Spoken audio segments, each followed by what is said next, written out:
Hello, everyone, and Hi, welcome everyone. back for another episode with us at the Dreamweavers podcast. Woo! Yay! Yay! Today we have the always exuberant JD Radawan with us, and I am so excited to have him here. Thank you. Yay! Thank you for Hello and being You're here. welcome, welcome. Josh. We Excited to are we're be here really today. excited to have you here. Thank you. Thank you. Yeah, I think we're all excited for today. hmm This is going to be a great talk. I'm super stoked for Oh, the this. energy is popping. The energy It's is popping. We're good to go. yeah, it's sizzling already. All right, so Josh, we can find you on Facebook at JD Radawan. I call him Josh. That's my near and dear Josh. So let's start off. Tell us a little bit. How do you want to open up? Tell us a little bit about yourself and a little bit about what you do. Yeah, that's a great question that I get asked a lot, and I'm always like, whatever I want to do. As so I am the I'm the owner and CEO of Werewolf Enterprises. You can check it out at werewolfenterprises.com. I wake up every morning and I get to do what I love for a living. I get to help people morph into the highest versions of themselves. I stepped onto this journey about 9 years ago after a brutal spiritual awakening. It's been an interesting ride for me. For one, I was an absolute atheist for most of my life. I went to church as a youngin, had a spiritual awakening where I started seeing demons, which is always funny to me. People always talk about spiritual awakening. I was like, oh my God, I've felt this oneness with the divine creator, and I just felt all of this love. I felt the opposite of all that shit. And I felt, for me, it was a completely backwards, but I've always kind of resonated with the high oka of the Lakota tradition, which, we kind of go through some of our spiritual lessons backwards. So I went through this, really rough spiritual awakening because it shadowed every egoic illusion I had created of what this world was. I just thought I was here, I was going to mess some shit up, and I was going to die. And that was just the end of it, right? Like dust in the wind. And when I began to start seeing through the veil more and more, it freaked me out because I saw a lot of the darkness, which was indicative of what was going on inside of me. So, from there, around 2020, I really started stepping deeper into that awakening process. I was really struggling at the time with addiction, alcoholism issues. I had been struggling with that for most of my life. And it was funny because I was so against religion. So I mean, like when the angel started showing up, specifically Metatron, Michael, and Raphael, and I was thinking, oh, this shit can't be good. I was like, do they know all of the shit I've been saying all these years about this? And it's been a very humbling experience to say the least. And from my work with angels, I just really jumped down the shamanic path. It was a calling. It wasn't something I chose. It was a soul contract before I got here. So I guess I chose it, but I really did kind of get drugged kicking and screaming to the spiritual path. A lot of, the shaman I work with, Kelly, she always says, if you don't have to be a shaman, you don't want to be, because it is a lifetime of inner work. That's all you're going to do, right? You are constantly going to challenge your belief structures and your limiting, the way that you view yourself, and the judgments that you carry, and all of the fear, the anxiety, the worry, the dread, all of these things, and it goes well beyond just the marker of this life, but well into past lives as well. So, but I use those teachings to help reach other people because I'm willing to go so deep. I can help a lot of other people through their stuff as well as I walk beside them. So, we were talking a little bit before we got started, and one of the things I say is I always teach from vulnerability. Like, I fucked up so much shit in life, and I can help you not fuck it up if you just listen a little bit to what I had to say. Like, I like to be vulnerable. There's so many spiritual practitioners that are like, oh my God, hello, beautiful souls. It's all love and light. And I'm like, yeah, that's not for me. I'm a practical person who, is grounded in this reality. Like, I have one foot in each world, but I don't get bogged down by false light or toxic positivity. I'm about as real as they come, and I will say whatever comes to my mind, for better or worse. I've learned to hone that skill in a little bit. But so that led me into teaching psychic development courses. As I began on this journey, I began to see, I began to hear, I began to feel, I began to channel, I began to do readings, and and I always tell people, and it's funny because Deanna, we were talking about this a little before. You were talking about how Reiki is kind of one thing, but it's also everything. That's what I teach people. It's like, if you can do one thing, you're just a few limiting beliefs from being able to do any of it, right? And that's Mhm. what I teach people. I look at my path and I was like, well, how did I get here? And how can I cut out all the fluff that is taught out there, right? Because I'm a very simple guy at the end. I have a very Buddhist approach to the way I teach things. I don't, over explain. And I give the student the time to actually work it out themselves before coming to that answer, them so they can come to that answer, that realization themselves, right? Because I believe that there is no cookie cutter way to any of these gifts.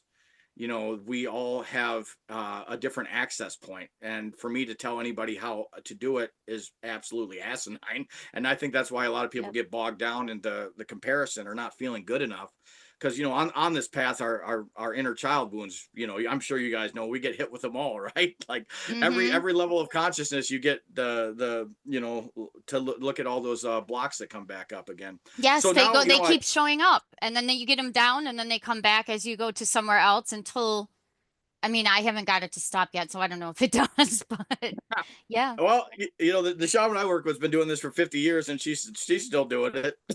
So it's that there we spiral. go. We're just unraveling deeper layers of it, right? And I Right. think by doing the That's work consistently, though, we learn to better navigate, because we become more aware as we continue on this path. We are aware when something's off.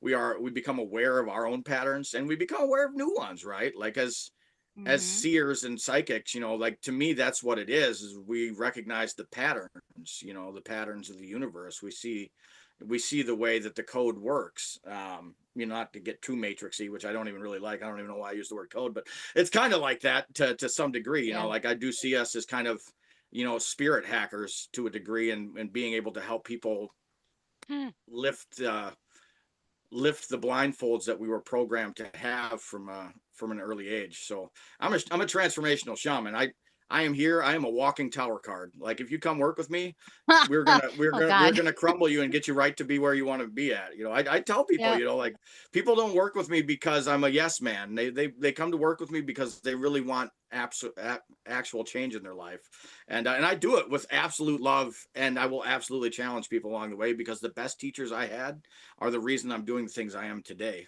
So Mhm. yeah, so I teach courses in this. I'm currently just finishing up a course in for spiritual practitioners, which is all about when I look at it, it's funny. I wrote 45 lessons in a few days, but for the life of me, I can't come up with a name for it, and I've spent like 8 hours trying to come up with a name. So mad.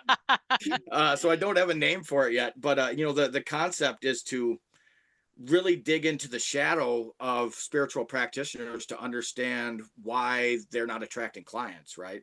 Because there's and the other thing is I love magic. So, like, we're going to bring magic into your practice. I don't think it's something we do enough.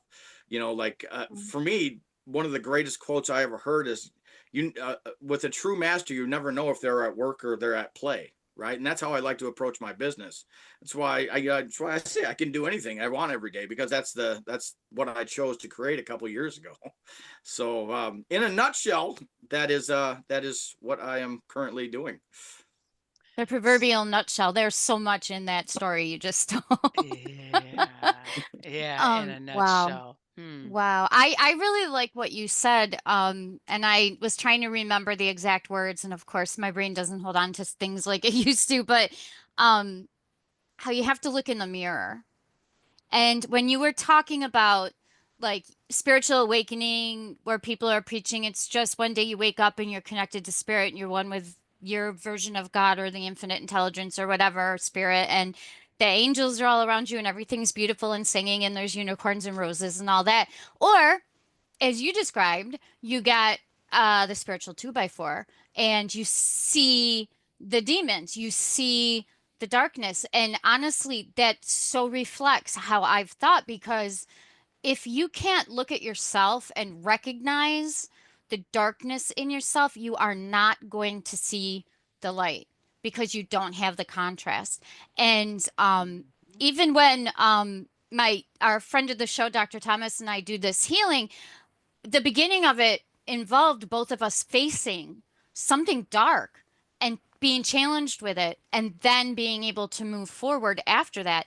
And I think that, you know, people who are saying that their spiritual awakening is all sunshine and rainbows are missing some of the lesson, that you have to see the darker times too, because there's nothing without the contrast. And I tell my own clients, if you see that darkness, recognize it, you know, uh, greet it, send it love, and then send it on its way. And that's kind of how you can incorporate the acceptance of who you are with where you are going. If that, I don't know if I'm explaining that well enough, but that what you said about you seeing like demons and scary things first really resonates with me, because that's always how my approach to spirituality has developed into this same kind of thought. Because how can we move forward if we don't know who we are, what we bring, and we don't see the full picture? Nobody's 100% light and nobody's 100% dark. You can't be,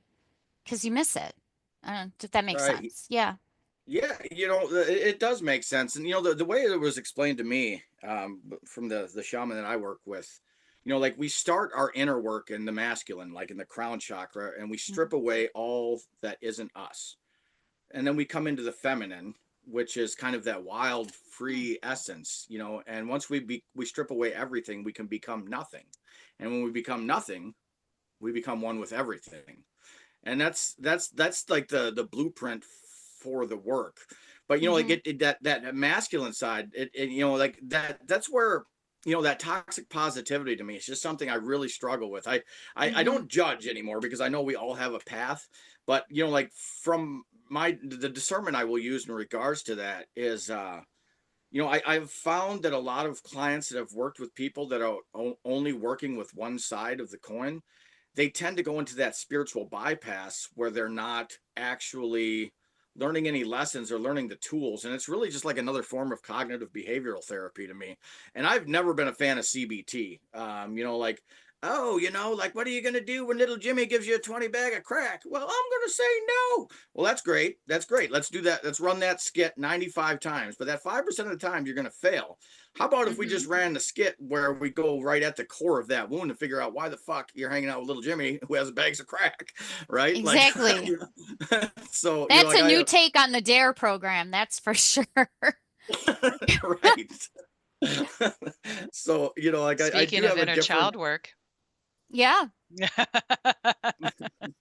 Just saying. It all goes Yeah, back to that. Yeah.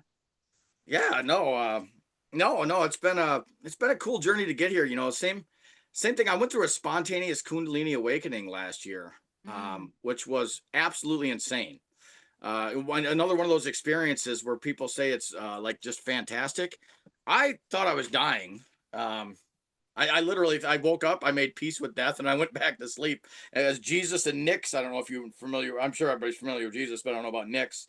But like she was The night goddess the night goddess. Yeah. made up So of stars. I work with her. Yes. yeah, of course you do. That's why we're here together.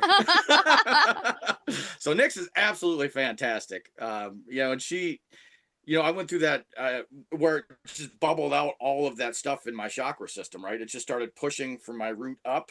Hmm. And I was like, oh, I'm dead. I'm just like literally my back is on fire and my crown feels like there's I don't even know how to explain it, just buzzing for hours.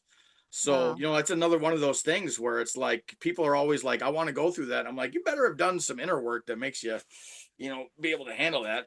They say that your spirit doesn't give you more than you can handle. And I think that's true to a degree in my experience, right? I think maybe it won't give you more than you can handle, but you don't realize just how much you actually can handle. So it's slightly terrifying. And it likes to test the boundaries of how much you can handle sometimes. I'm here to tell you it does like to test boundaries. Oh, absolutely. I learned a lot from that There's an lesson. edge there. Yeah, absolutely. You know, I learned a valuable lesson in that particular one. You know, like I had been doing some spell work the night before, and I had just, you know, very simple. I carved self love and healing in the candle, and 8 hours later, I had a spontaneous Kundalini awakening. Oh So, shit. oh shit is right. Like it was not. Wow. But there was a shitload of solar flares, and it was right during the Lion's Gate, right? Like Mm-hmm. all that feminine energy was Yeah. coming in, and that's where it went. You know, it went right down to the lower chakras. It went right down to the base chakras, and was pushing out all of the fears and the, you know, unworthiness and all of those things, right? So, you know, you can best operate as authentically as who you are, but you know, you got to face that darkness. You know, like I loved what you said about contrast because I am a firm believer that the more that you're able to embrace your darkness, the more you can shine your light, right? Because it's darkness isn't what it's not necessarily what you think it is, you know. And I came Right. to a realization last year that not all dark is bad and not all light is good, right? Like Mm-hmm. No, that both makes can be perfect used, sense.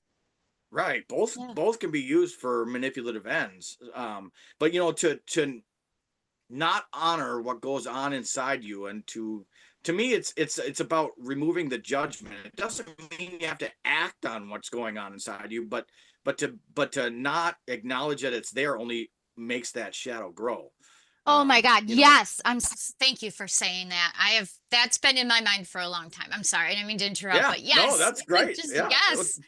tell me a little It, bit more about that. Like what well, was your it goes into that whole toxic positivity thing that drives me absolutely batty. And I've learned to just step away. Like, let's all get together and just be friends and let's just all hold hands and everything is beautiful. But it's not. Not everything is beautiful. Not all the time. You are not beautiful. I am not beautiful all the time. And our human, trying to put this into good words, so I'm kind of asking my guides to step in a little. Our human mind, our human way of looking at things doesn't look at things necessarily spiritual. And the dichotomy that we face as spiritual beings is to make those beliefs so that we can actually figure out what's going on and live the way that we know we are meant to live, right? We have to come to terms with our neurons and our synapses and our body chemicals, and we have to come to terms with our spiritual being. And that is one of the main things bringing us here, because we have to learn to do that. And to do that, you have to put light and dark together, and you have to recognize where it is, where you see it, and what triggers you is something that you need to figure out and deal with. So if somebody's driving me crazy with toxic positivity, I have to look at myself. I don't need to say anything to them, like you said, their path, but I have to look at myself and say, why does that bother me? Where is the root cause? Where is the root? Just like you were saying before, this goes along with a lot of the things that go Mhm. through my mind in my meditations or my thought processes. And so when we see someone who says, well, we can all be friends, it doesn't matter if we have all these different beliefs or not, to a point, sure. I think everybody could be all friends. I think everybody can get along. But when we get into things that are maybe moral or ethical or things that people are really divided on, you can't go down toxic positivity as a means to adhere people together, because it's going to separate them more, because it's a way of denying the fact that you have two different ways of thinking that need to come together in order for you to express yourself as you really are. Yeah. oh, that was very eloquent, and I Well loved said. everything that you just Yeah, yeah. yeah, that was pretty cool. I was just yeah, and so yeah, so what you're saying is just really sparking light. Thank you. Yes. Yeah, no, absolutely. You know, and I think, you know, I always tell people, you know, like I aspire to be love and light, but for me, I keep I you know, I kind of see myself on like a balance beam. I keep one Mhm. toe in the dark and one toe in the light, and that way I can still reach back for people, right? Like you Right. know, I know what it's like to be in the some of the shittier depths of what life has to offer. You know, I'm not in a victim mentality. I just, you know, Hmm. I like that just is what it is. I've seen some shit. I've been some places and I've seen some fucking things. So I like to straddle that line because I know some of the world's greatest healers go through some of the darkest shit. Right. Like, Hmm. so I play with fire a little bit more than I probably should, but I'm a wizard. So it's okay. Right. Like Yeah. it's all part of it. But you know, one of the things I've noticed is that former addicts are beginning to light this grid up like crazy right now. Like Hmm. if you can zoom out and just look at what's going on the grid of Gaia, or the Christ consciousness grid, whatever you want to call it. It goes by Yeah. many names. But I am seeing a lot of addicts wake up and get sober, and when they do, it's because they possess something in them that is very unique. And it's not that just addicts can do this, because it's not that at all. But there's something unique to addicts, ex-addicts, in the fact that they carry an age of an energy of transformation. It's literally the Phoenix code, right? The way I see it. Hmm. I'm actually done with the Phoenix. I've really I've burned enough, and that was the message I got from Spirit. Like, okay, you're gonna keep going back to that masochistic role. I was like, oh, thanks for the, it's like Scorpion to Phoenix, Scorpion to Phoenix, Scorpion to Phoenix, and then this time it's Scorpion, Phoenix, ascend to the eagle, right? It's like you went Wow. through the fire enough, and now it's time to see this all from a higher perspective. So, but there's something, and we all, anybody who can alchemize anything and take it and turn, like, I think that's what the alchemists of old were talking about. They weren't talking about lead to gold. They might have been to some degree. I'm not saying that doesn't exist. I haven't figured that one out. But I will tell you, the spirit to gold, once you become the main character in your story, and you can take all of that fucking pain, you can take all of that and you can turn it into fucking purpose. That is gold, right? That's what Right. I teach people, right? Like, I believe that there's too many people out there trying to mimic their teachers, and any good teacher would tell you no. Right? Like, I don't want a bunch of, Lord knows I don't want a bunch of me's, but like, even Dolores Cannon, I love Dolores Cannon. She said, before she passed, that the things that her students are doing now are far superseding that of which she witnessed, and I can't agree more. Like, I have been wowed by the quantum healing. I didn't even hear about it until a year and a half ago. And when I was brought into that world and even had some sessions done myself, I'm just floored by what is capable during that, during that deep trance state. For me, I look at it from the shamanic perspective. I am good for about 45 minutes to an hour of being able to hold myself into a state, but once you hit that hour and a half, 2 hours, you're going deep, and that's where you're really digging, right? And that's when you really start Hmm. pulling things out of the subconscious that have been rooted there for a long time. So I love what you guys do. That's how I met Thank Ronnie, you. actually. We had the pleasure of talking. I think it was all the way back in January. I was looking at the messages the other day, and we Oh were yeah. both kind of gypsying around the world at that point. We were. I was actually in Texas at that time, and Deanna, I think I told you that you're just 45 minutes north of Madison. That's correct. Yeah. Yeah. And so by chance, is that your home base? I am really just kind of in the wind right now. It's Or you sort don't of have my a home home base. base? Yeah. Okay. No, I'm really just kind of, yeah, Yeah, I'm that's me. very, I don't have a home base currently at this time either, so I understand. Well, we're that's both in the really even feminine. more, that's even more interesting that you're in Madison or close enough. We'll call it Madison for, all intents and purposes, just like I am at the same time. That's so interesting. But yeah, so we met because he had put up a posting on Facebook at the same time I was thinking about something, and so I reached out to him, and Wow. that's how we connected and got to know each other a little bit. Synchronicities. Oh Girl, yeah. Hmm. all Oh, and day. There's so uh, much kismet. Hmm. So much kismet. yeah, and it was so funny you guys telling me about the Dreamweavers, because I was saying when I was Oh on, yeah.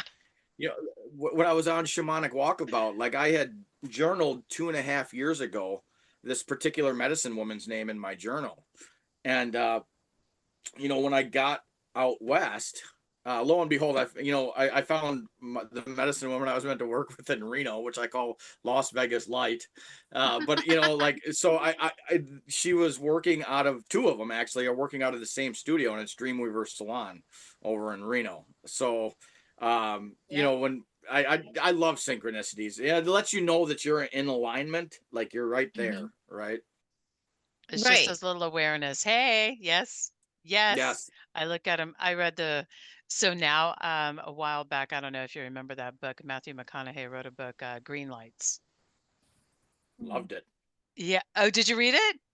I found it Absolutely. quite funny. It was the easiest, coolest read. It was super easy and it was quite humorous to me. I loved it. So now the synchronicities in my head, I hear green light because of that Yeah, book. I love that. I No, have to that's a go find that. fantastic book. Yeah, well, he just talks about when things light up for him, it's a green light, go. I carry Well, that outlaw logic sounds. with me. That was my favorite chapter in that book was outlaw logic. You know, I mean, we're I all, don't I don't you know, remember the specific most of, chapters.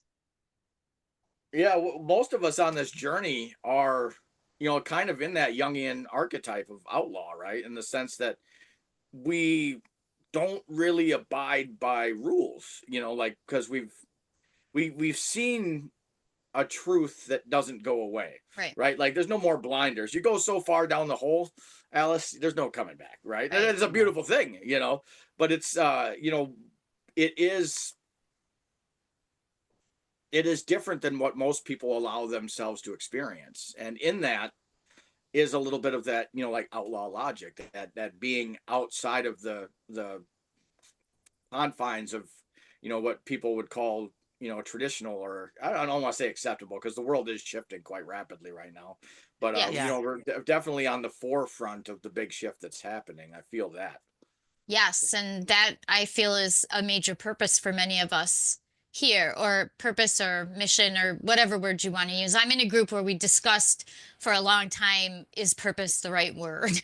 But whatever reason you're here, I think a lot of us are here for this particular time, for the people that need help with it, for the guidance. I mean, some people I've heard are here just to watch. I can't remember who told us that, but I think it was somebody on one of our podcasts that you come in just to watch it Be an because you're observer. interested. But then there's those of us who are feeling the call, like, go into Orion Mountain Dreamer's poem if you want, but the call to actually do something, to be a Right. help, to guide, and we're here for that And this Right. time is because it's so easy.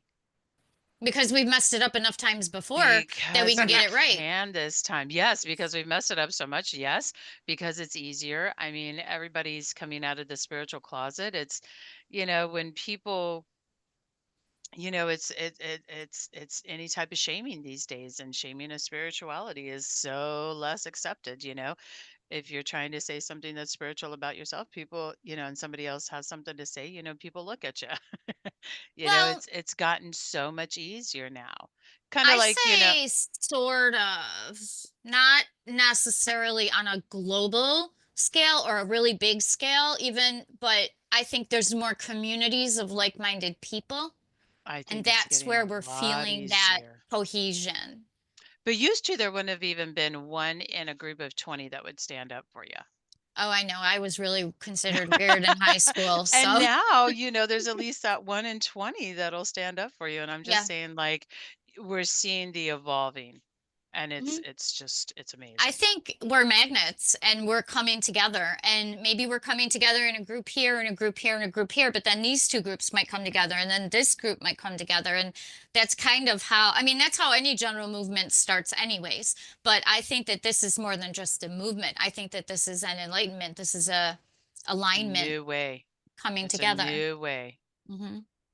Hmm. Absolutely. That's one of the things when I was out on walkabout, and for me, walkabout, it's like comes from that Aboriginal term where you go out into the world and it's for me, it was just trust fall. Like, okay, like we all talk about faith. Christians talk about faith. Muslims talk about faith. We all talk about faith. And the message from Spirit was like, how much faith do you actually have? I was like, why am I a little scared right now? Hmm. Mm. Because it was all about like trust falling into the universe and allowing the universe to show up for me in the most magical of ways. And that right there is probably was one of the hardest and funnest of the shamanic initiations, right? Like the truly letting go and allowing the universe to nurture me. And that was me coming into relationship with the divine feminine on the outer and beginning to do that healing work on the inner as well, which I really feel that's what we're going through as a collective right now. For me, the message I've been channeling since Lionsgate last year is that the divine feminine is coming back in. And, there was so much of that ISIS energy that I could, and, like there's always like channels like, this is the big one. I've been listening to that shit for fucking 5 years. This is the first time I was like, oh, there's some actual shit shifting right now. Cause I felt the earth shock or the heart chakra begin to open. Like I started to see it. And then at the same time, all of the solar flares were coming. And that's when my Kundalini experience happened.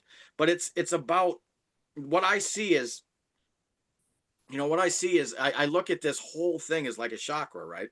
And I see the I don't like the term toxic masculine, but it's more, I can't think of a fucking better term for it because it just is what it is. So there's this shitty energy of masculine energy that has been around for a long time.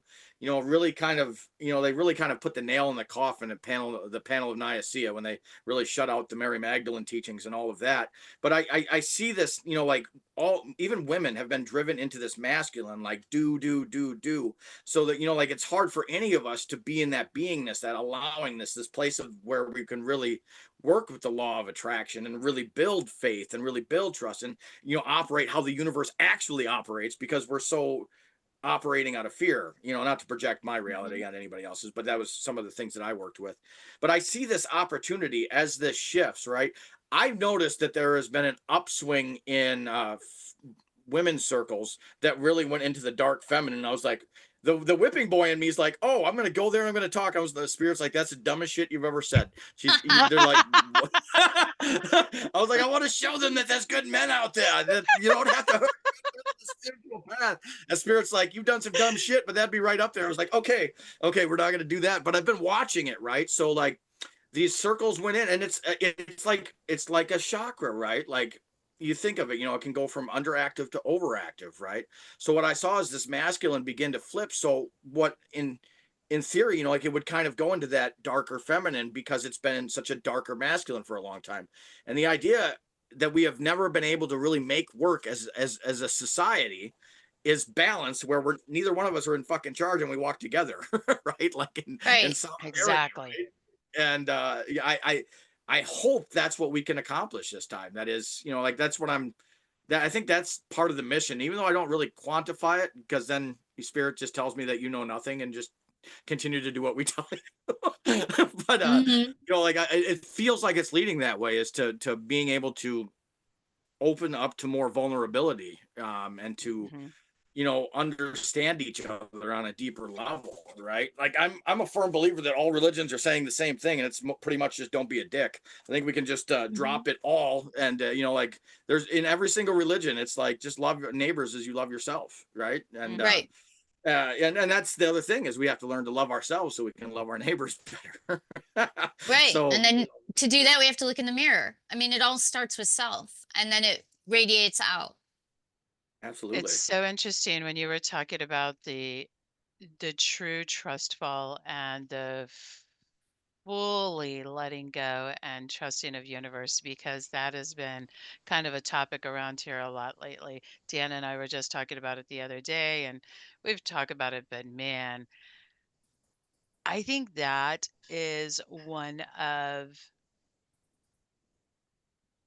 I think it's one of the hardest things, and I think that is one of the questions I get right behind what's my purpose, right? Mhm. Or when am I gonna find love? Um, but when we get to like serious stuff, and not that your life purpose is not serious or finding love isn't, I'm saying a little deeper is a better word to use. That's a question I get so frequently. Do you get that one, Josh, of how to fully surrender? How do I fully let go? And in your opinion, what does that look like? Do you get that question? And if so, how do you describe it to your people, your clients? And then, what is your description of it? Yeah, all that. So for me, yeah, I do get that That was one. a lot of And as a words, by the way. Scorpio, surrender and trust is like the hardest shit for me ever, right? Like I'm like, I love structure, and whenever I'm going through an ego death or a dark night of the soul, and it's like, oh, we're surrendering again. I was like, God damn it! I was like, how many more times do we got to do this? Like I'll, you know, uh, I always I'm reminded of something Eckhart Tolle said, and this is what I usually tell students when they come. Like the suffering only lasts as long as our attachment to our former self. And so So how to surrender? For me, it's just a complete beingness of what is, right? You are just completely in the present of this is what life is right now. And I'm not worried about what's forward and what's back. And am I okay right now? Right? Like, and when I want to make those big shifts in life, I know they come at a cost. Like I teach a class called the creating your reality, the art of manifestation. And I tell people, everybody wants more money. That's wonderful. That's like the number one thing. Are you willing to surrender to the lessons that come with that? When you ask for big things, you are going to have to go through the universal lessons to become a vibrational match for those. So, I always tell people in this, I'm always hesitant when I'm writing new courses because I know I'm about to go through some shit, right? Because I put my name on it and I put my energy signature on it, and I want it to come from an authentic place. So, I surrender to that process. So for me, surrendering is just surrendering to the process, and I surrender my worries and my fears to the source, the angels, whoever it is I'm choosing to work with. I believe you can work with so many different things. Like I'm really an omnist at this point in my journey, that I believe Mm-hmm. that there's so much validity in everything, and that I don't understand why we're fighting. um Right. that's the Yeah. message I keep getting from my guides, is like, it's time to put the sword down. I was like, but what? I've been doing this. I've been in this fight since day one. And they're like, just put the sword down. We got you. And I'm like, Do okay. you think, And then do you think, can I interrupt you for a second? Do you think that, and it just came to me because we were talking about the divine masculine, do you think the fighting for my religion is better than yours, or my beliefs are more valid than yours, or whatever, is part of that toxic masculinity that we need to start to let go of?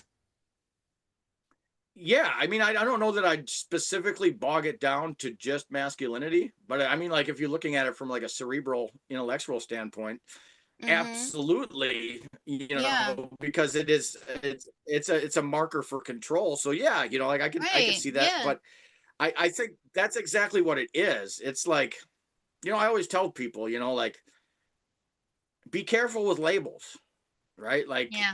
like I say a lot of controversial shit, right? Like, so, we got we got Muslims, we got Buddhists, we got pagans, we got Christians, we got Lutherans, we got, the 38 flavors of the LGBTQ plus community now. And they're all, like, I'm just like, why? Right? Like, why? Fucking why?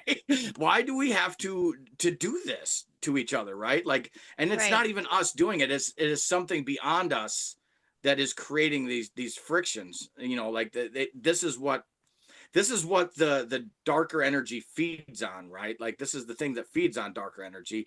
They love the separation, they love the anger, and because the human condition is semi inflexible, right? Like, Mm-hmm. oh, I was just talking with this the other day. I was like, listen, like,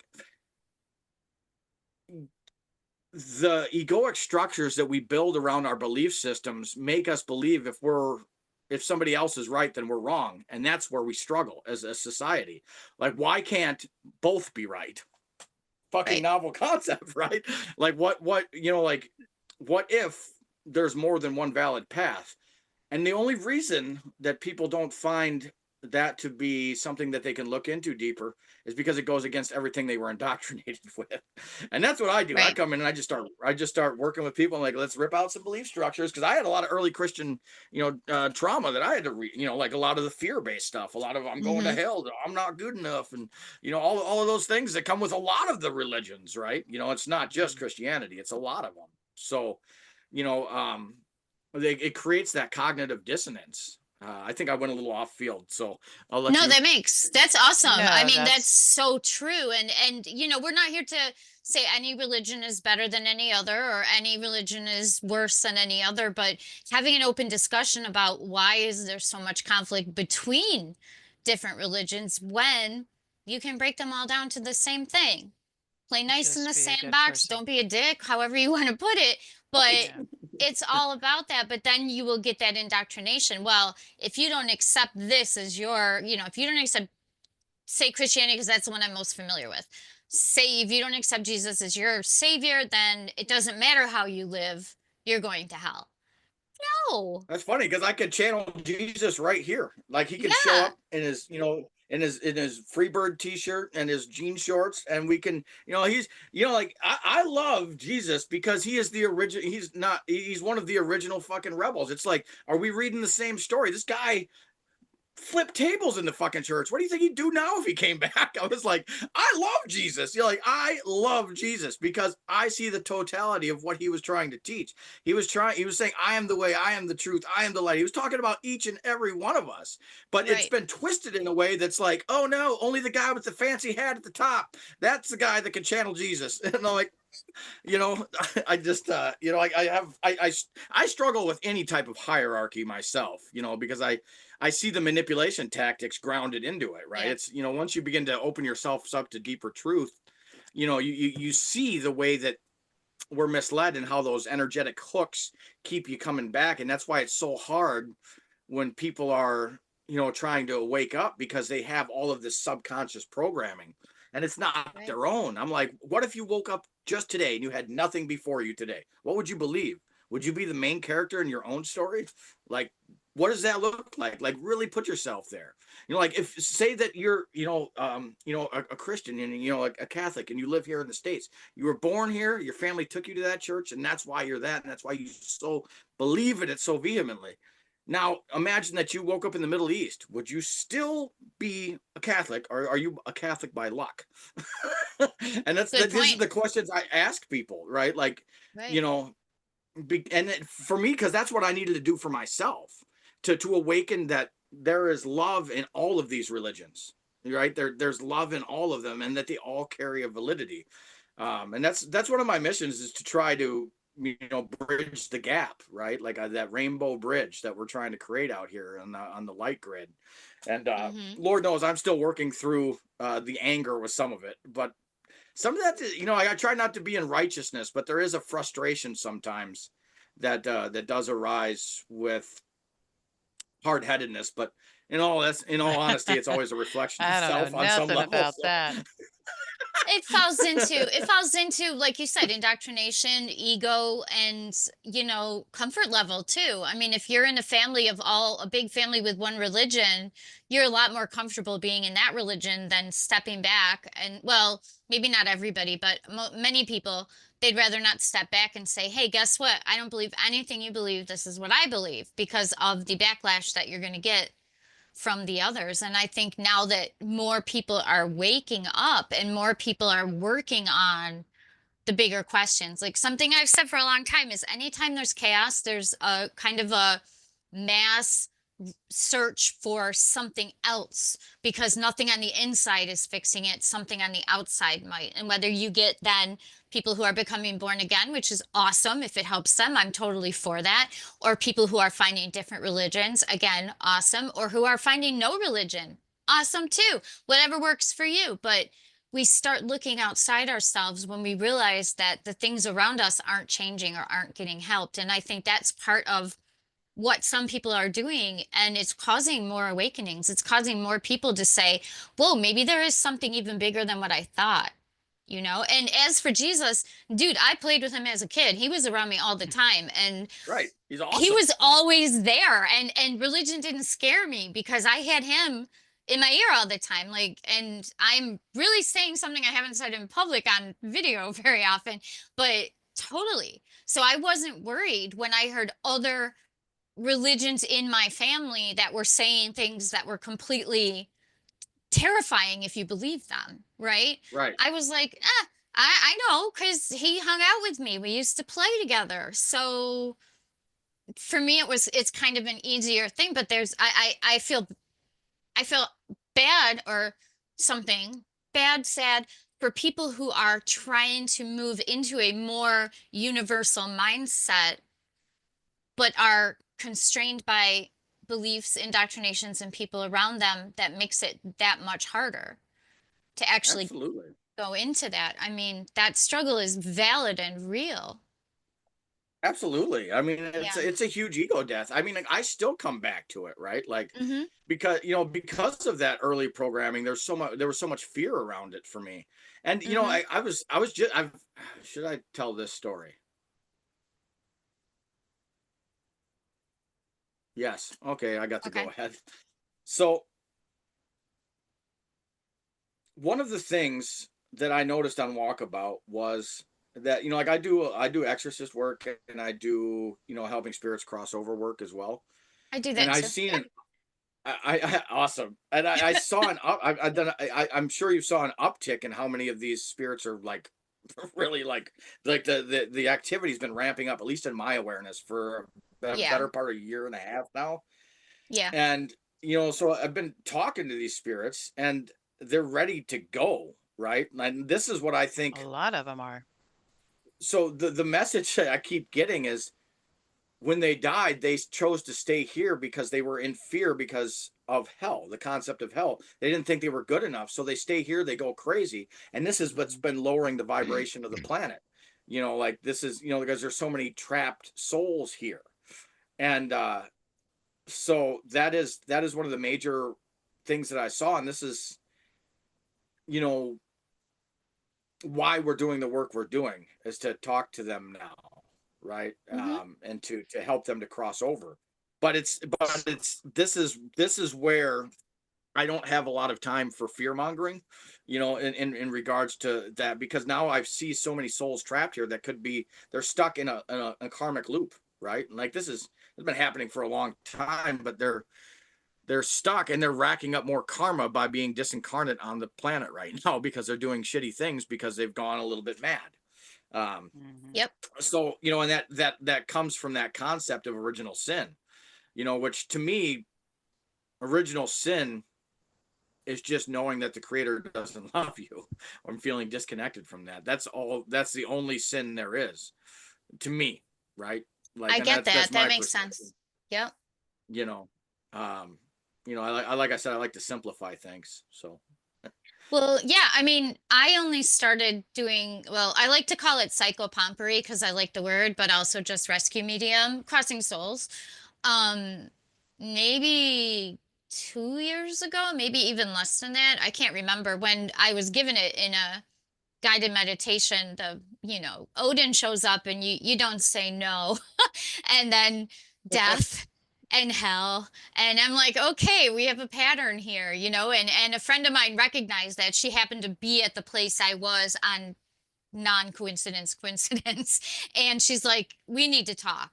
I think, and that's where, Nyx is part of that spirit team that I'll work with if I'm needing that. And they're there. They're there. They're everywhere. And I go to a local bar that is incredibly haunted, and I love it because that's where I do my tarot card readings, and that's where I go in with the ghost hunts and do all this fun stuff, because the spirits there, they haven't detached from that sense of who they were. I mean, the way it was taught to me is that the spirits that stay for some reason. Fear is a big one that I see. I also see confusion, but they get that more as they stick around longer and longer because they don't keep that human part anymore. And they're a spirit that's in the wrong place and can't figure out where. And that's why they come and they bother us a little bit, because they get in our energy and they can feel it. And there's maybe a little remembrance or a little recognition on some level.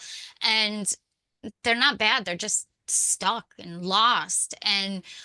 But not all of them. Like I said, the ones at the bar, they're my friends. They're friends there. They like it there. They are honored there.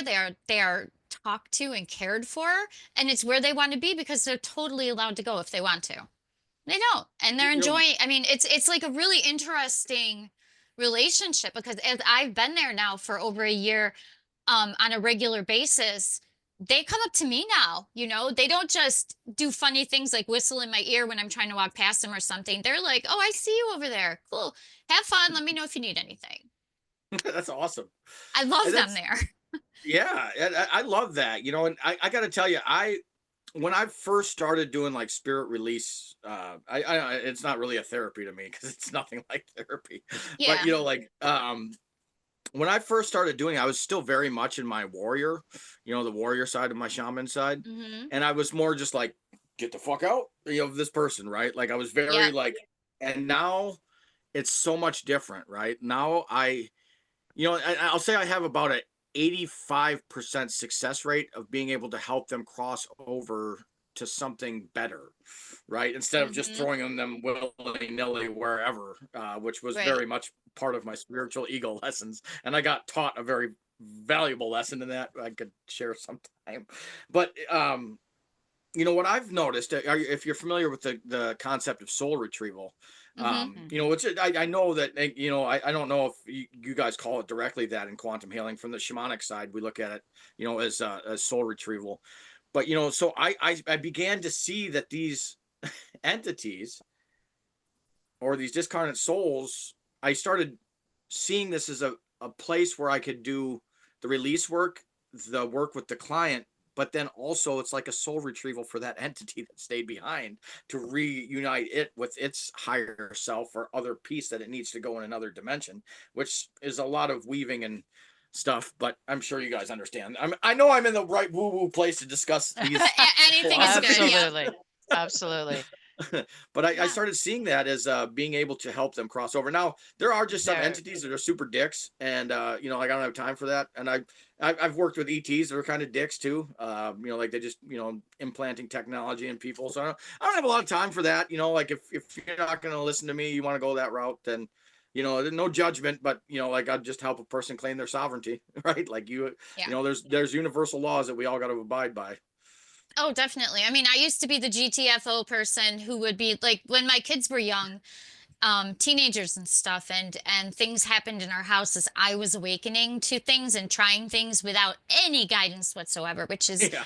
not recommended to anyone listening. Have some guidance because shit happens in your house.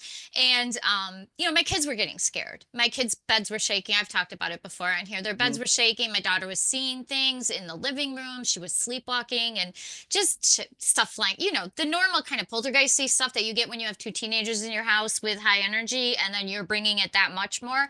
And my original way of doing it was to yell, get the bleep out of my house. Just go. Get out of my house. You don't belong here. Get the hell out. Guess what? Doesn't always work because they're like, ooh, more energy. I can use that. I'm going to gravitate to that because that matches where I'm at right now. And it took a lot of learning to send it out with peace, if not love, because I wasn't quite there yet, but at least peace to get it to stop. And, part of it was my kids were teenagers and that happens with teenagers, but also there was energy there. There were things happening that had to stop and coming at it with anger did not work, especially misdirected probably because I was sparking because I was opening up. And then recently, after I've done all this work, and we're talking like a couple months ago recently, what I do in my house is I hang a pendulum and I tell them, if you need me to help you, if you're coming in for some help, move the pendulum. I see the pendulum moving. I'm going to tune in.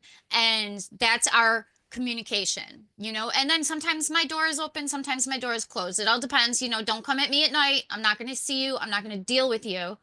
I'm not going to probably be nice to you if you wake me up. Hey, I'm sleeping. But I was in my living room and literal phenomena starts where things are spinning on the table. And I'm like, dude, get the fuck out. Because guess what? That's not how you talk to me. And if you're coming in here to try to scare me, you don't belong here. So if you meet it with, I don't know, it's just that one, it worked. And probably because I've had the training over the last, 20 years to understand a little bit better what that is instead of going at it with fear, which I may have been doing back then. I was doing it more with just go. I'm strong and you don't belong here. So there's like a difference. And I forgot where I was going with this whole long story. So I'm sorry. I was going to No, have a I think that's point, a but great. it went It away. went right where it was. It went right where Yeah. it's supposed to. For me, like, I've been under demonic possession. If you ever want to see a Ooh, picture, I will show you ooh. what it looks like when somebody's under possession, because I I've don't done need it. to see that. Yeah, it's one of my favorite pictures to look back on because it reminds me, Yeah. why I don't go certain places anymore, or I don't do certain things.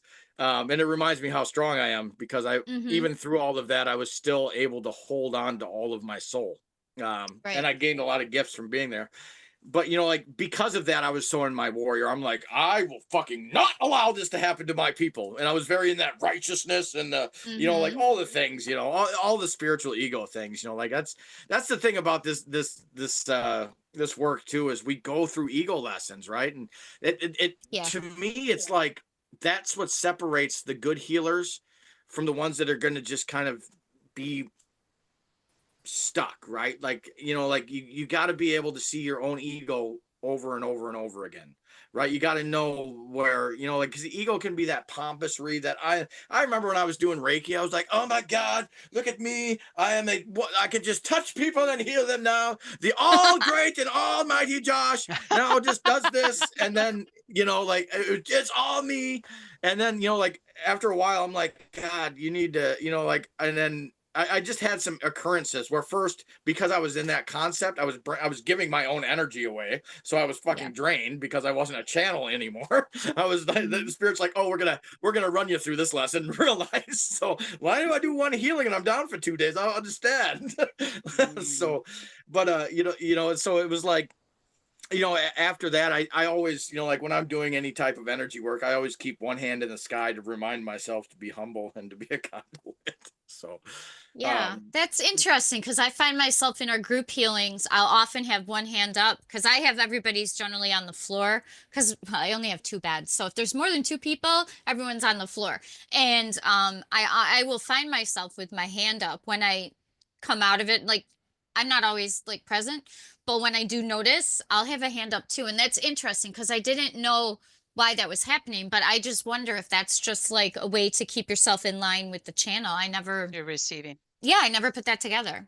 You're receiving. Interesting. Yeah, yeah, yeah, yeah, Receive and give. You're the conduit. You're the connector. It's the receive and give. yeah. yeah. Because you're You know, receiving from one and giving to the other. Because I do that sometimes. yeah, and That's it just why kind of happens. It's like when the light language goes in my hands, I'm not paying attention to where they're going. I'm just like, "Oh, look at that. Things are moving." Okay.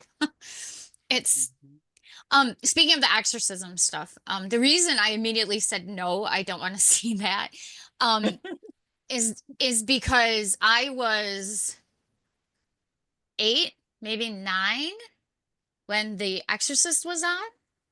And my family who have a very strong and pure religious faith, that part of my family wasn't scared of it because they have a strong and pure religious faith. I, however, having been like, well, I don't know what I believe, and yes, I got Jesus hanging around with me, but I don't have that. And I saw the first scene when the bed started flopping around, and I literally, there was years of nightmares just from that scene. And then because I was apparently not ready to learn the lesson yet in high school, watched the whole stupid movie again with my friends. And another, what, 5 or 6 years of absolutely terrifying nightmares.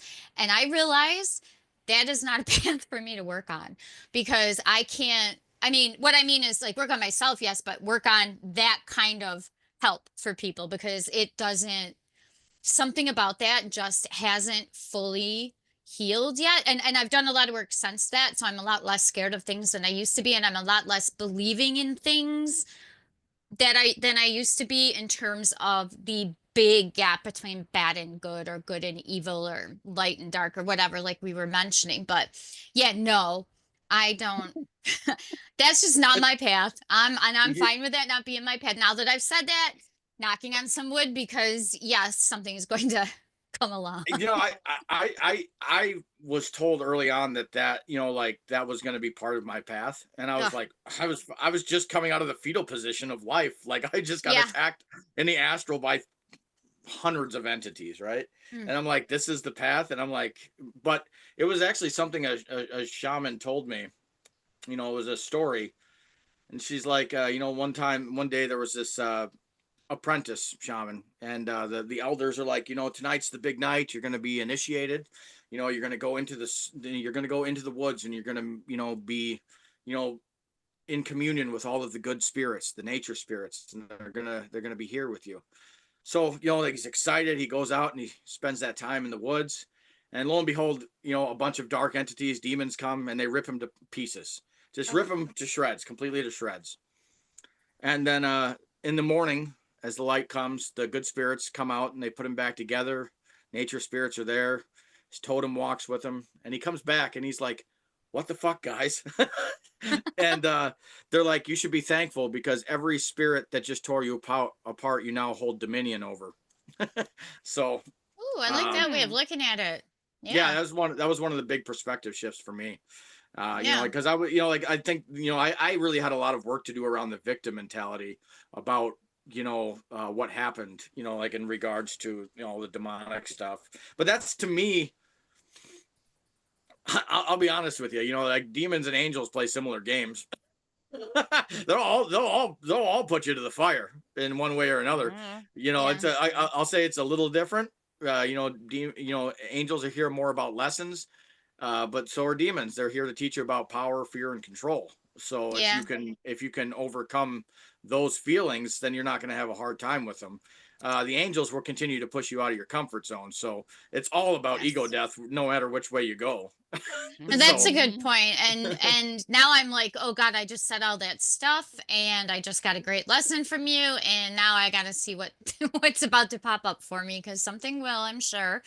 Well, Um, you're already the but biggest yeah. bad in the room. You already know that. Like, I know I like have a and sword. I know. mo- most people wouldn't say I had somebody come in and just start flipping shit on my table and spinning it around and being like, "What are you doing here?" If you can handle that, you're gonna be okay. Just so you know, Yeah. like I think you're gonna be okay. Yeah, that was a really wild experience. And you know what's funny is it was a Kleenex box. First, I had like a barrette or something, and it flew off the table, and I was like, okay, that's not unusual. That no big deal. That doesn't bother me. I'm used to just stuff falling, Normal. right? Normal. But then the box of the Kleenexes is going like this, and I'm like, I didn't stop to talk to it. I just knocked it off the table and was like, get the hell out. So I guess I am kind of a badass a little bit, and A I'll little own bit. that. I'll own that without ego, but I'll say, okay, I got something, but I there's probably more for me to learn about that deepness of dark because I've faced other things and not been scared. I faced dark energies when, like I briefly alluded to when the new healing that Dr. Thomas and I do came in, there was a specific thing that we had to deal with. And we dealt with it different ways, but we dealt with it. And well, kind of not really, but it happened. And I did okay with that and it didn't scare me. I can go into places that are haunted. I don't get scared anymore. I try to talk to who's there and see what's up. Tell me your story. Tell me what I can do for you while I'm here. And, try not to make like I went to there's an asylum out this way called Rolling Hills. If you look it up, you can read about it. I don't know, it was various things and just everything negative. And yeah, they do tours and stuff. I was like, hey, this sounds like fun. Let's go check it out. And I'm like, none of the spirits you're talking about in your stories and your props are actually here, but boy, do you have some other stuff floating around here. And I'm like, I just kind of tried to communicate, didn't really have a lot of luck because there was so much energy from the whole group of people that were there that are feeding into the stories versus Right. the They're actual creating energy. Yes, they're creating this they're kind of creating like, thought forms, right? Like it's yes, they're creating yes, scary entities. I yeah. hang out with some paranormal investigators, and I'm, like they keep. I love joking about this, but it's not really a joke. I say, like you guys really got to do some inner work or learn to protect yourselves because like you guys are gonna buy me a new Lamborghini at some point because Yep, I they're all gonna come continue to you. to. Well, it's they there are things, and then there are absolutely like what you're saying, like I didn't connect with some of the spirits that they were saying because they're, a lot of it's tech driven, which is Right, super yeah. manipulated, but when you're like really tuning in, I sat in a cell where Ed Gein was once and I touched Hmm. one of his knives. This is a whole investigation. But I go in like I just like sat in the cell, right? Like closed the door and I just sat in there in the dark for 45 minutes. I'm like, just tell me about yourself, right? Like, like without all of this electricity and things going on. Like All the let's just talk hoopla. spirit to spirit. And I think, yeah, but those insane asylums, I think they're already riddled with thought forms. There's absolutely entities there too, but there's Hmm. like there's portals. I mean, like there's just a lot of shit going on. So Right, I gotta right. say, you're somewhat, you might be a little braver than me in that because anytime I go do those things, I usually feel like a bucket of ick for a couple days afterwards. And I don't know what it is. But probably because I'm usually in bed by 6 o'clock every night. I have to stay up all night to investigate. So Well, that could be. at the bar that I've mentioned, which if anyone is interested, it's the Union Tavern in Rochester, New York by Seabreeze, and they do ghost hunts there, and I do tarot cards there. So Kelly, the owner, shout out to you. Um, so the ghost hunter, the group that comes in to do the paranormal stuff in that particular place, love and respect the spirits there as much as anyone else. They're friends. And that's the Right. difference. And that's why I like working with this particular group. Well, I mean, I don't work with them. I Awesome. go to the cons and we haven't really done anything together, but I maybe hopefully if they're listening. But the spirits are there, but they're respected. It's like, okay, they don't like if you do this, so we're not going to do this, or let's talk to them here. Or one, the girl, she gave her name as that of a flower that I'm not going to say because if anyone does listen and wants to go, I don't want to ruin it. But so I brought her a plastic flower the next time I was there. I was like, let's just go put this down near where she hangs out and let her know, you know what, she's okay. And they've bought toys for the little boy, has little cars and stuff, and it's a way of like honoring who they were when they were here, whatever part of them is still here, but knowing that they're in a safe place, not that they're scared or disoriented. Now, should they be moving on at some point, they probably will. I wouldn't be surprised, but I don't feel them as the kind of, like you said, the thought forms or the projections that I felt at the bigger asylum, because they were respected. They were Right. honored like you honor your ancestors, and you feel your ancestors when you honor them. And these folks there were honored, and because they're honored, they're willing to make their presence known at certain times. They're willing to do things, and they do use a lot of technology, which I bought one of those little EMF things, but it's like, Mhm. you go near a light switch and it's going to go off, and so I just go by what's going on in here and what I feel when I'm with I've them. seen some really cool stuff happen with that. Like Mhm. I just had Yeah. like the ghost tube. I did the paid version because I was like, fuck it, I just want to see. And Yeah. I'll shit you not, there's no way what came through couldn't have been, it wasn't a, like there's a bunch of, I think, that are part of the algorithm program, but Hmm. it literally said my mom's nickname, and there was no way that it would have been. And I was, Right. and at the time I was in the same room where my aunt's ashes were. So I was like, oh, Mm. this is so cool. Now, Interesting. uh, yeah. So there's absolutely validity to it. I Hmm. just, for me, I'm not patient. I'm not going to be patient enough to sit and listen to a spirit box, and I don't like the sound. Like it I kind don't of either. something about it.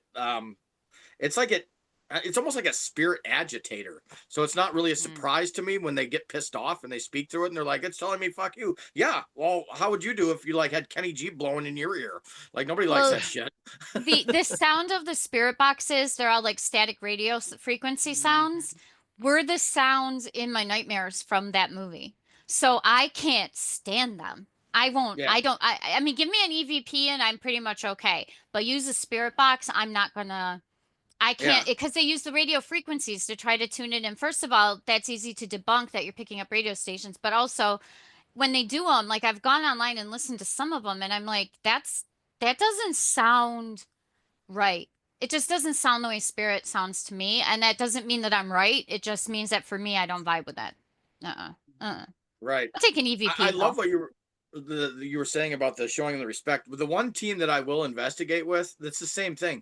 Like there was like an old German soldier there, so they would bring like German beer that was like around in Yeah. the 40s. There was kids, so they'd bring them toys, and I love that, right? Like I'm like, Right. yes, and then because there's those other people that are just like, fuck you, and I'm the, like you got your, those, Zach Baggins types that are just out there like, starting shit, and then you wonder why you go blind. It's like, yeah, you piss off the wrong spirit, you don't know what you're doing, you're gonna have a bad day. Like Yep. I'm like all about respect, right? Like Yep. boundaries and respect. Well, Like you wouldn't walk I into am someone's house that way. Why would you walk into where a spirit is residing? You right. wouldn't do that. And you don't, Yeah. especially, you don't even know what the spirit is capable of, right? Like Yeah. Yeah. I don't know if like I don't mess with spirits, right? Like unless I know what I'm getting into. Like I have had my ass kicked by a wraith, I have had my ass kicked by a poltergeist, and Hmm. I'm cool, right? Like I developed through spiritual ego lessons in what not to do, and one of them is to purposely piss off a spirit to get a response, Yeah. that feeds my ego, right? Like that's That's I'm dumb. that is dumb. It Like is dumb. it is dumb. Like I see people all the time. I'm sure you see it in your healing. When they got an attachment, they got bags under their eyes look Yeah. sunk in. I was like, Hmm. What do you I'm do for a living? actually, I What's going on do. with you? I have a client with an attachment right now, and she came to me for help a couple weeks ago, and I'm like reaching out to my mentor because I'm like, I'm having some trouble. She doesn't want to let it go, but she doesn't want it to be taking over her life as much as it is. And I'm like, I think the consensus between She the two of wants us to is she has to. coexist with it? Yeah, I don't want to say too much because I don't want to bring someone's private life into Mhm. something that, but the question is, are you going to let it go or do you want to keep it? Because I can't help you let go of it if you're still holding on to it. Mhm. So Right. that's something I'm kind of working on right now with someone. And I don't get a lot of people coming to me with attachments, but this was so just there. I mean, it's just so there. And Right. you know, Yeah. you got to respect the process and you got to say, well, if you're not ready to let it go, then I can't help you. But then is it the attachment telling you not to let go? And so we got some work to do. We have some It's work to do. tough. You know, Yeah. that's where the wraith kicked my ass, right? Like Mm. I removed something.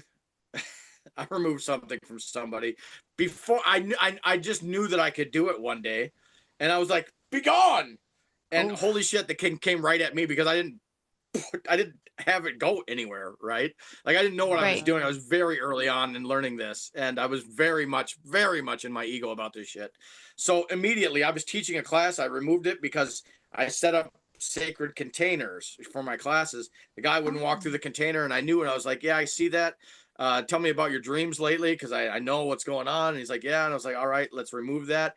And my symbolic library wasn't up to snuff. I just thought it was a run of the mill demon, kind of a lower, regular lower one. It was a wraith, which is much worse. It's a Yeah. actual soul stealer that does not listen to reason. It is something that is a holograph of somebody who left this world with unfinished business. And as it was attached to Ed Gein's knife, it was extra nasty. So, Mm. yeah. Anyway, so it got through my shields, which is a lot to do, and then it implanted thoughts, right? Like that's how it works. So I went Mm-hmm. home that day and I said something about my wards because my property's warded, you know, and I said something about it and I got in an argument with my significant other about it. And then I guess I was like, well, F it, I'll just take them all down. And so the thing got past the wards into the house. All of a sudden, all the lights in the house are flickering. Oh It's an man. absolute shit show. Oh, But I learned a wow. valuable lesson, right? I learned, like this is part of that work, right? And that's why I do a lot of the work, but I do it much safer now. Like I Yeah. do it in a way that's, well, safer for me. Everybody else is always doing great after these sessions, and I'm like, in the beginning I was like, I am fucked up. Like I don't know what I had a lot of learning curve because I was pretty much self-taught in it too. Like I had an idea, but I'm a master system guy, so I take a little bit of what everybody uses. But the thing is I was doing something that was always attaching them to me afterwards, which was great because they hit on all of my core wounds and they hit my, like my spiritual growth went fast, but it was debilitating as shit and a Oh little man. masochistic. So I figured out, why that was happening, and now we do things differently. So I'm curious if you don't mind saying, how did you get rid of the wraith in your house? Well, so the first thing I called on Jesus. So first it was in the house, so I claimed the sovereignty of the property, right? So I Mm-hmm. claimed sovereign space because I was aware of it now as fully being there. I wasn't really sure at that point, right? Until the Mm-hmm. lights started flickering. So between that and my former partner using singing bowls, a high frequency pitch, I was able to push it back out to the outside of the property line and then, reward the house. But it sat there for 3 days. I didn't leave the property for 3 days because it hated me. Mm-hmm. Because things like that, like this is what I always teach people. When you begin to light up and your vibration raises, you become this huge light on the astral, and Moth to a flame. Mm-hmm. you're like a fucking chew toy if you don't know what you're doing. So Mm-hmm. that thing actually scared me a little bit because it pushed me into some of my fears. So after that, I went out and I worked with the opposite of what a wraith is in order to remove it and send it away for good. That wasn't one that I was able to cross over, because it wasn't, it didn't have any fucking interest in it. We sat there, Yeah. going back and forth, and it's like it didn't even say anything. It's just like I'm going to kill you and I'm going to take your soul. I'm like, oh, well, that's awful. Would you like a Tootsie Roll? Like I can build you an altar. It's like, no, soul. And I was like, okay, I guess we're this isn't going to be one of those talking things. Does the soul then That's become a funny. wraith itself? That's like it's funny because I was just thinking about that on a deeper level. I guess I've never really, analyzed that. I think the wraith isn't actually a part of the soul. I think a wraith is a thought form, a very evolved thought form. It's the Mm-hmm. thought form of all of the angst, the anger, and sadness of a life that wasn't gotten to be lived to its fullest. So that power makes it want to steal a soul in order to experience the human condition again, Hmm. because it didn't have that. So that's completely channeled right there. Just so you know, I've never actually Yeah, looked no, at. that actually makes Hmm. complete sense. I just wonder, like, I mean, this is why we all like scary movies and scary books to a certain degree, at least, or not all of us, but to a certain degree, some of us, um, is that you don't know what happens after. And the human part of us is completely focused on keeping the human body alive. It's what it Right. is. We eat, we sleep, we do everything we do is to just keep ourselves alive as a living organism. So when we see things that are like, I'm going to kill you, that's our threat, right? That's a threat on a Hmm. human level because spiritually, we're not always aware of it, but our spirit is like, oh, so what? Okay, maybe whatever. To a point, not everything. But so when something comes in and is like, I'm going to kill you and steal your soul, is it because it's such a baser energy as contrasted to a higher spiritual frequency energy? Is it saying that just to scare the human, or is it saying that because it really is going to take that spirit, if that's even possible, because spirit can't be killed? I don't know. I think the I'm really human going vessel on can a be thought. hijacked. Yeah. Yes, you are. The spirit can't be killed, but I will say I believe the vessel can be hijacked. No, that makes sense Yes. too. That makes sense too. Yeah. So you're still there, but you're just a change in your entire personality, Right. probably. I mean, like, for what it's worth, even doing this work, I can feel when I have attachments. Like Mm-hmm. there was a time when spirit, was feeding me a lot of people with a lot of entities, and like I was just like, this is what I need to do, but I was having a lot of them attached to me, like on the outskirts, not like dug in, if you know what I mean, like, but Mm-hmm. like they were there breathing down my neck. It's like Yeah. there's, so. But when I was able to analyze this by when I was doing Facebook live videos, I would be in my channel and then I would come out with this rougher voice for just like that for like a Mm-hmm. second, and it was like, oh, I'm on to you. Because I was able to analyze when something was, because I open my channel up when I'm doing videos and stuff. Mm-hmm. So if there's something on the outskirts and my intention isn't right, which it wasn't at the time, I was still working through that part of channeling. Like other things can come through, but it was only for like a second, right? Hmm. Hmm. So fascinating. Like I could hijack our entire conversation and just keep talking about this stuff because it is just so interesting. Because I know I've walked away from places or people or like the event that I did the other day. Hundreds of people were there. I did a ton of readings. I did a bunch of healings. I did a lot of work on a spiritual level.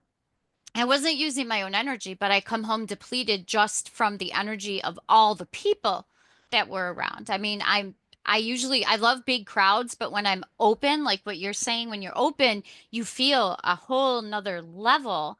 And it can be depleting simply from that. Like, because I can do healings, and sometimes, like I say, I'll be emotional after, but I'll be wired and happy and free feeling and feeling like I'm in my purpose.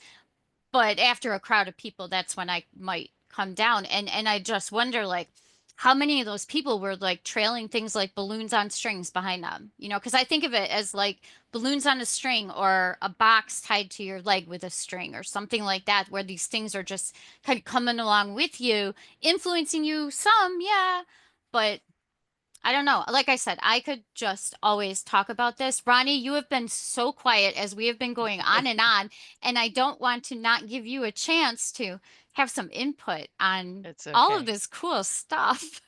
It's okay. Um, it is what it is. Yeah. And you know what, JD, Sometimes it's it happens. I know. I told you I talk a lot and I It's ask a okay. million questions and I'm so interested. The singing bowls that you use, that's very interesting too, because we've started incorporating singing bowls into our healings. Like we were using recorded singing bowls, but now we found people that can do them. And so we did one big healing with a singing bowls and it was like exponential, huger energy in there. So that's really nice to know that you can use them in that way too, not just for healing, but for maybe helping things find their way out your door where they should Yeah, go. Those and yeah, tuning they're forks. powerful. Hmm. Hmm. Wow. Wow. So much cool stuff. Oh my God. So Um, JD, my goodness, you're gonna have to come back another yes, time. please, We please. I love would love talking to. to you as I knew we would, because I just knew. But yes, would you be willing to come back another time? Absolutely. I absolutely love Yay! the Yeah. vibe here. I love what you guys are doing. I just want to say Thank thank you you. for being those beacons of light out there yourselves. You know, it's that rawness, that authenticity, and the willingness and ability to push through what we all go through. You know, we are talking about the imposter complex, you know, to do these things, to Uh-huh. get yourself out there, to get your message out there, and to be able to, bring other people in to speak truth, right? Because it's what it's all about. We're just trying to bring awareness right now. This is the stage of the Yep. game we're in, is the awareness, and we're raising it, and you guys are at the forefront of that by doing what you're doing, so thank you.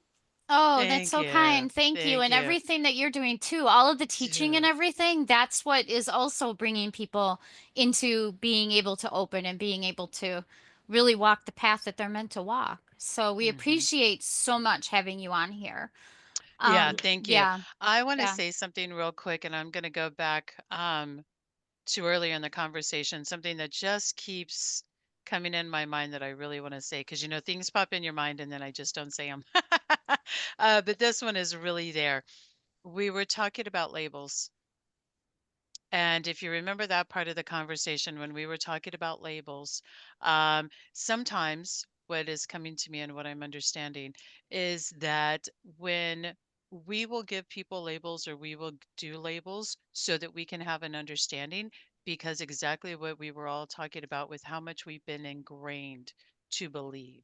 So, what the labels do is they give us a starting point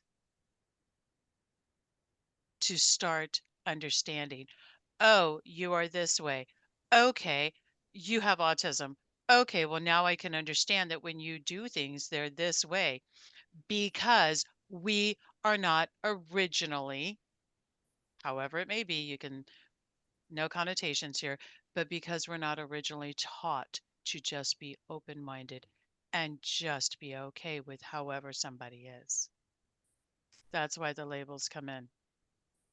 I think I that's We like were that. beautiful, talking and about that. Yeah. So, thus, do the deep inner work that it takes to break out of those labels and to see, right? Yeah. So that's basically all of everything that we were saying. But for some reason, somebody needed to hear that because that thought would just not go away, and it was just, please say this, please say this, please say this. So there we go. I Ah, love I that. love all that. of that.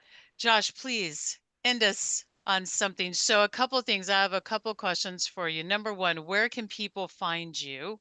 Uh, That's a big one. Where can people find you? And then, I don't know, some tips, tricks, whatever parting words you want to give all the beautiful, fine yeah. people out there. So best place to find me is JD Radwan on Facebook. It's J.D. Radewan, and you can find me on Facebook there. That is where I do a majority of my business. And also a werewolfenterprises.com. That is aware, AWARE, wolfenterprises.com. And you can find me at Joshua Radawan, JOSHUARADEWAN at gmail.com. So those are the three main places that you can contact me. Once again, I do energy work, which is very vague, I know, but it's whatever you need. Like I've really studied so many different modalities at this point that and I'm a Scorpio. Don't judge me, but I get bored easily. Like I can't do one thing, right? Like my day has to be different. Otherwise, I would hate my life, and that would not be the vibrational energy I need to do the work I do. So I do energy work, and I also teach courses in psychic development, shamanic development, and as well as coming soon, teaching spiritual practitioners how to attract clients through raising their vibration and really feeling into their authentic self and really just letting that freak flag fly. Wow, I did that without muffling the words. Freak flag fly. It's like Sally sells seashells. I see what happened there. She sells seashells by the seashore. Yes. So, like I also I do a podcast as well. It's called Spirit Sherpa. That is the current podcast I'm on with the shaman that I work with. I've only been on the episodes for the last year, but if you are looking for magical knowledge, there's no better than Kelly Sparta. Okay, she has been my mentor since coming into this work, and I all credit goes to her for what I'm able to do. In the sense that without her guidance and tutelage, I wouldn't have been able to, level my consciousness up as fast as I have, because she gave me the blueprint to do it. And that's, some of the courses I teach are hers now, because I am a hard-headed guy. And I was like, listen, I know this works. Let me teach this. And so I nagged her for a good year and a half before she certified me to coach that shamanic work. So I do that as well. And what we end our podcast with, I guess, is the parting word I'll give is, what you focus on expands, and what you intend, you create. So choose wisely. Oh, beautiful. That is good. Those are wonderful parting words. So as always, anyone who's watching, shoot us some questions. We will answer them, we read them, and we respond. Watch for links to everything at the bottom of this. You should find some links.